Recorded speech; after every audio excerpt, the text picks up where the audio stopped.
So we just bought a new TV, and this is the only stud finder I have, and we've got wood paneling, so it was racking my brain a little bit on just how to find the studs so that we can mount it on the wall.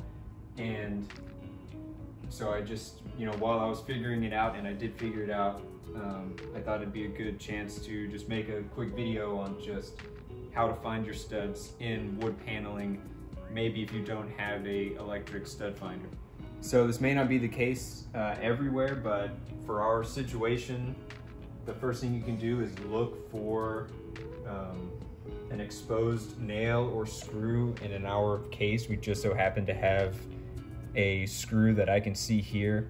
The other way that I just double checked that this was a stud is if you really just put a lot of pressure on your wall, you can feel it. And when I get here, there's zero movement in the wall.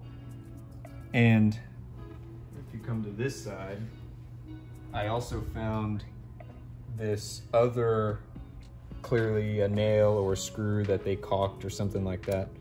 And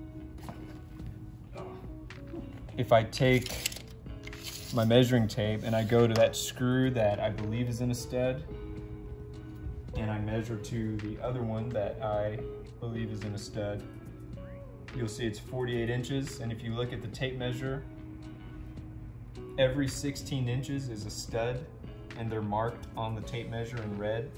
So these studs are exactly 48 inches apart, the exact length that would be 4 studs.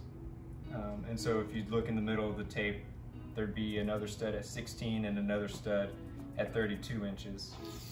And so I went ahead and I marked that on the wall in pencil. I marked every 16. And then I came and I double checked, just putting pressure and trying to feel. And sure enough, at these spots, it's really rigid, no movement. So this should be our studs in the wall.